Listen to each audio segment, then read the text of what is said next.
Hi, I'm John Stevenson, and we're going to be looking at the Joseph story in our continuing study of Old Testament theology. As we begin with Joseph, right from the beginning of the Joseph story, there's a problem, and it's a problem that he had inherited, and the problem is that of favoritism. Um, Jacob had loved Rachel, his beloved Rachel, and yet had been tricked into marrying her older sister. So he ended up with not one wife but two, Leah and Rachel, and had children by each one of those. Now, didn't have very many children by Rachel, but he did have Joseph, and then finally the baby of the family was Benjamin. But Joseph had a lot of half brothers who were quite a bit older than him, and yet Jacob had shown favoritism to Joseph by giving him a coat. Some translations translate that as a coat of many colors. Other translations render it as a coat with sleeves. Whatever it was a cloak, a coat that showed leadership of the tribe. And so here Jacob was bypassing all of the older brothers to make Joseph the leader. Now, Joseph was still very young, and his brothers resent him, and he has some dreams, presumably given by God, that indicate he's going to be the leader, and that makes them hate him even more so. And now they plot against him. And when they're all away from the father's eye, they take him and they throw him into a pit. They talk about killing him. Um, Reuben actually has plans of his own because Reuben had gotten in trouble with Dad, and so he thinks maybe he'll come back after the event and rescue Joseph and look like the hero and get back in his father's good graces. But it's Judah, one of the other brothers, that's showing quite a bit of leadership, sometimes good leadership, sometimes bad leadership. But Judah comes up with a plan. No, let's sell him into slavery. That way, we can honestly say we haven't killed him. We can profit from it, and we'll be rid of him. And so they do. They sell him into slavery. They take the hated cloak, and they take a goat, kill the goat, and sprinkle goat's blood on the cloak. And then they bring it back to Father Jacob and they say, look what we found. We found this cloak. What do you make of it? And of course, he recognizes it as the cloak that he had given his beloved Joseph. And he comes to the conclusion that Joseph has been killed by a wild beast. Notice what they're doing. They're deceiving Jacob. Remember, we talked about what the name Jacob means. It means heel or heel grabber, but it's another phrase for deceiving, to deceive somebody. And so they've Jacobed Jacob. They have deceived Jacob using, of all things, the blood of a goat. If you remember the story of Jacob and Esau, when Jacob deceived his father to steal the blessing, he used the skin of a goat. And so even the goat comes back to haunt Jacob. Now, we expect to go to chapter 38 and read about Joseph in Egypt, but instead there's an interlude. The interlude is of Judah. Remember, I said that he showed a little bit of leadership, good leadership, bad leadership. And in this case, it's his daughter-in-law, Tamar, and Judah has married her off to one of his sons, and that son dies, and so she gets married to a next son, and he dies, and Judah's feeling like he's starting to run out of sons, and so he sort of puts her off, and almost sort of divorces her, not legally, but in deed rather than actuality, divorces her from the family. And so, but she doesn't want to be divorced from the family. She wants to be part of the family, and she wants to bear a son who will be part of that family line. And so she comes up with a trick. She actually dresses up as though she is a prostitute, and she seduces Judah. It doesn't take a lot of seduction to take place, and they end up having a child, but it's not one child; it's actually twins. And there's this instance at the birth where again, there's sort of a conflict between the older and the younger. How can you have a conflict at the birth? Well, what happens is that one of them, coming out, he reaches out his hand. And they tie a cord around his hand as if to say, okay, he's the firstborn. But the hand is withdrawn, and his brother, now, does that make him the older brother or the younger brother? Well, I guess they fight about it. But the brother comes out first, and then the brother with the baby with the cord on his hand come out. So that's all in this Judah and Tamar story. Now we come back to Joseph, and we pick up where he's been enslaved in Egypt, and he is sold to the captain of the guard, Potiphar, and the wife of Potiphar decides she wants to seduce him. There's a lot of seduction taking place in these stories, but Joseph has none of it, and so he refuses her, but she doesn't want to leave it at that, and so she accuses him of attempted rape. And so he's placed in prison. That makes me think that maybe Potiphar didn't really believe her story, but still had to do something to save face. Sort of an Eastern thing, honor and shame. But Joseph is in prison, and when he's in prison, he meets two VIP prisoners, the the cupbearer of the Pharaoh and the baker of the Pharaoh, and he interprets their dreams, and the interpretations come about, and the butler is the cupbearer he is restored. The baker is actually put to death, and Joseph had prophesied both cases, and you would think now that the cupbearer would put in a good word for him. Joseph had asked him to, but the cupbearer forgets all about Joseph until the Pharaoh has a series of dreams. And now the cupbearer says, "Hey, I'm not real. Don't want to really remind you of that time was when I was on the outs with you, but there was a time when I was in prison, and I met somebody who could interpret dreams." And so Joseph is brought out of prison, and he comes before the Pharaoh, and he interprets the Pharaoh's dreams. And the interpretation indicates that Egypt is in the middle of a bout of economic prosperity, but that will be followed after 7 years of economic prosperity. That will be followed by 7 years of famine, 7 years of complete depression. And Joseph comes up with a plan to save Egypt. And the Pharaoh is so impressed that the Pharaoh takes Joseph and takes him from prison and now makes him the number 2 man in all of Egypt, sort of the viceroy of the Pharaoh. And so Egypt is saved. But now, as the famine comes over the land, not only over Egypt, but over other parts of the world too. The brothers and Jacob, all of them are also affected by the famine. And so the brothers now come to Egypt to buy grain to save their tribe and to save their family. And they find themselves coming before Joseph. Quite a number of years have passed. Joseph is a lot older, and he's dressed like an Egyptian, and he's probably groomed like an Egyptian. Israelites would have these long beards. That was a very manly sort of thing. The Egyptians did not. They always were clean shaven. Even when the Pharaoh is pictured with a little ceremonial beard, that's actually a strap-on. That's not an actual hairy beard. And so they don't recognize Joseph at all.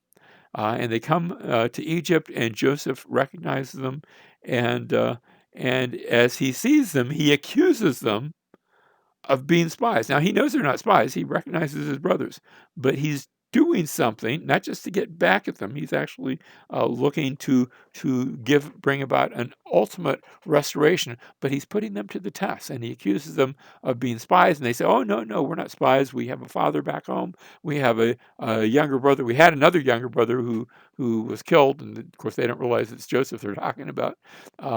And so he sends them back to go get that younger brother, and to hold them hostage. He takes one of the brothers, Simeon, and he places him in prison, saying, "Look, he's going to stay in prison. He's going to stay there until you bring that younger brother back to prove that you're not spies."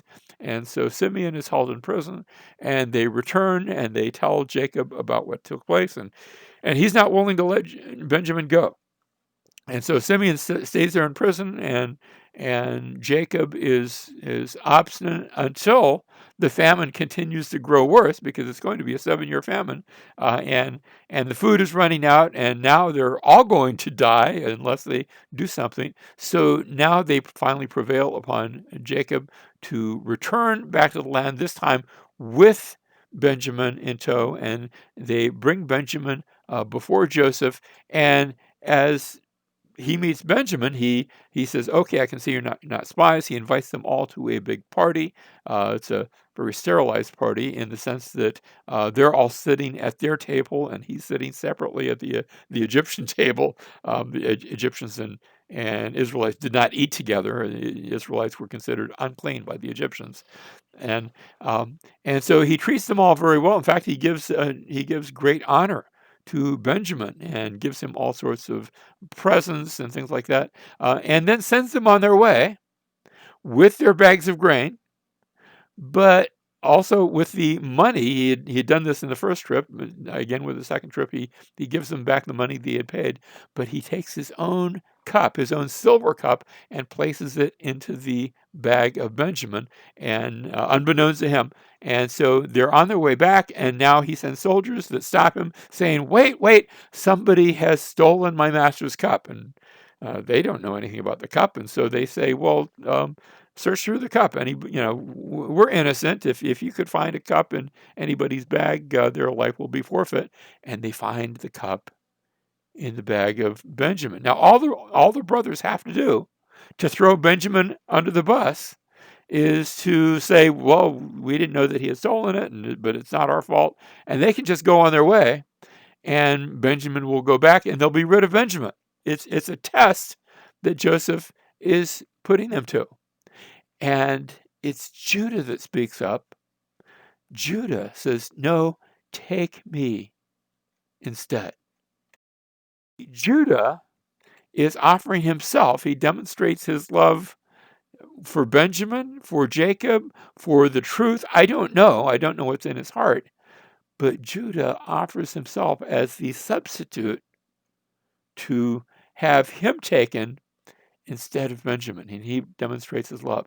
And it's at this point that Joseph now reveals himself. Joseph reveals himself to his brothers. The rest of the story, notice how we followed sort of the pivotal point are those two demonstrations of love, first from Judah, then from Joseph, as he reveals himself.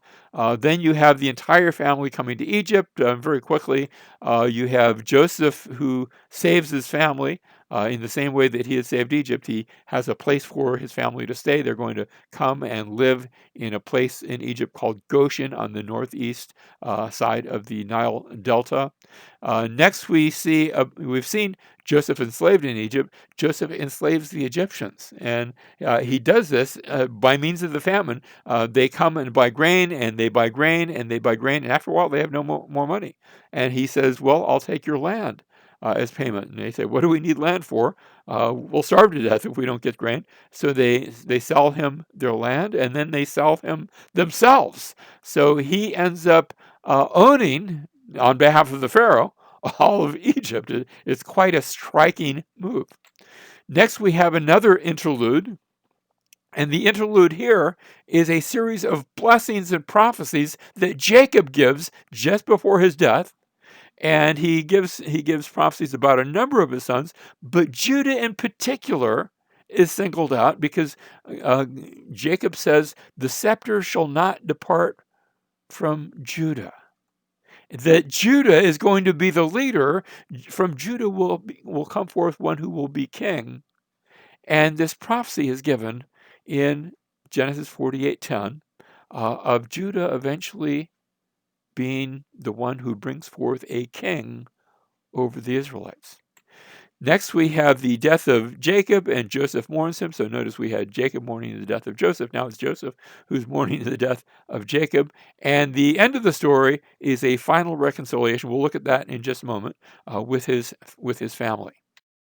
What's taking place all throughout the story is that Joseph, once he is in charge in Egypt and his brothers are coming to him, Joseph is manipulating his brothers in order to bring the family back together, not just physically, but spiritually. And as we read the story, as Moses writes his narrative, I take it the author to be Moses, and he's writing this to the Israelites who have come out of Egypt 400 years later. As Moses writes his narrative, God is doing the same thing to Israel. He is putting them to a 40-year test to see if they will come back to him, not just physically, but if they will come back spiritually, and they will come to know and to follow and to love him. And of course, the question I have for you, what is God doing in your life to bring you closer to himself. Perhaps it's in the way of a test. Perhaps it's in the way of something that looks almost like slavery. But it might be that God is working to do and to bring about a change in your life. Not just the outward circumstances, but the inner soul. And he is looking to save your soul. Now we come to chapter 50, verse 19. This is after after Jacob has died. And the brothers of Joseph are worried now. They know that Joseph has treated them well while his father was alive. But now that dad is dead, they're worried that maybe now he will take vengeance upon them for their misdeeds in the past. And so they send word to him asking for mercy. And Joseph answers, and he said to them, "Do not be afraid, for am I in God's place?" Now, notice, oh, if you ask this question of an Egyptian, is Joseph in God's place? Is the Pharaoh in God's place? The Egyptians might have been tempted to say yes. In their mind, the Pharaoh and his grand vizier were sort of up there, right up there with the gods. But Joseph has not taken that position of himself. He says, "Am I in God's place?" As if I am the one who takes vengeance, or I am the one that passes spiritual judgment. And the assumption is, no, I'm not. And then he goes on, verse 20, "As for you, you meant evil against me, but God meant it for good in order to bring about this present result, to preserve many people alive."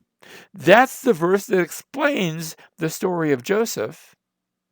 But I think perhaps not just the story of Joseph. I think this is the verse that explains the entire book of Genesis. You see, all throughout Genesis, there have been people that have been doing bad things. There have been Adam and Eve eating from the forbidden fruit. There's been Cain and Abel, a murder story. There's been Abraham at times, "She's not my wife, she's my sister," doing some things he shouldn't have done. There have been Ishmael and Esau and others who have come against God's people.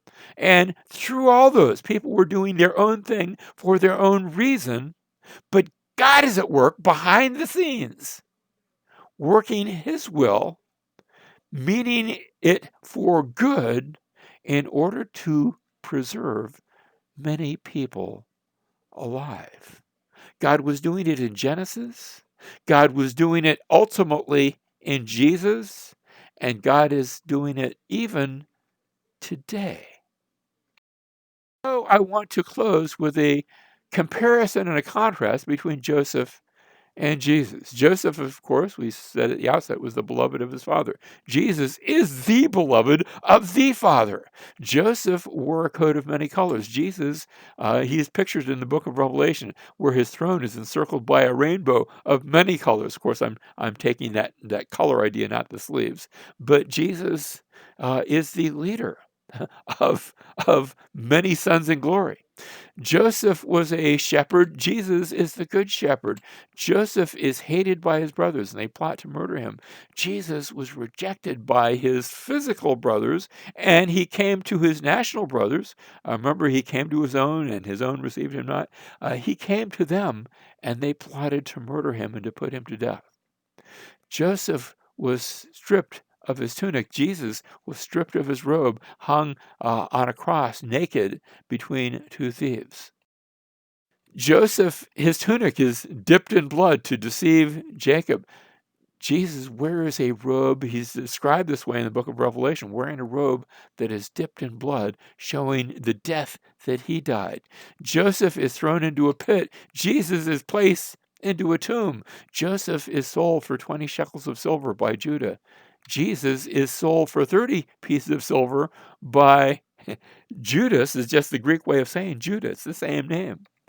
Joseph is raised to the second charge to Potiphar and then later to Pharaoh. Jesus is raised to the right hand of the Father.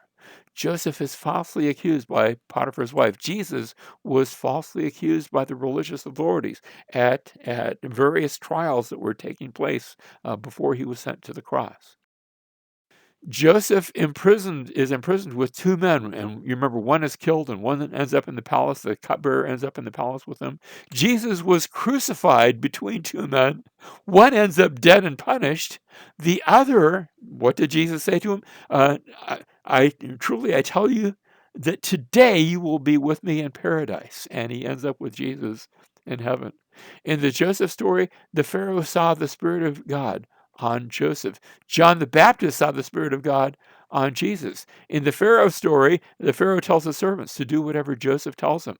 In the Jesus story, you remember how at his first miracle, in Cana of Galilee, where Jesus turns the water into wine, Mary tells the servants to do whatever Jesus tells them to do.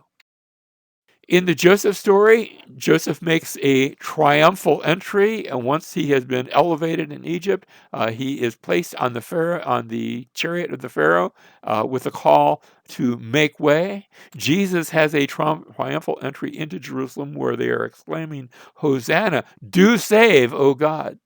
In the Joseph story, everybody bows the knee before him. With Jesus, every knee will bow, every tongue will confess that he is Lord. In the Joseph story, he has a feast with his brothers. Jesus prepares a supper with his brethren, and one day will sit down with us. He says, I go to prepare a place for you. Joseph tells his brothers not to be troubled. Jesus tells his brethren, let not your hearts be troubled. You trust in God, believe also in me. In the Joseph story, he gave his brothers bread without a cost. Remember, he returns their money to him. Jesus gives us heavenly bread without cost. In fact, he says, I am the bread of life. You must eat of me. In the Joseph story, he sends for his family and brings them to dwell with him. In the Jesus story, he came to save the lost and to bring us to dwell with him. In the Joseph story, God sent him he sent him ahead to prepare a place for them. Jesus is sent ahead of us. He goes to heaven and he says, I go to prepare a place for you. And if I go, then I will come again and bring you to myself.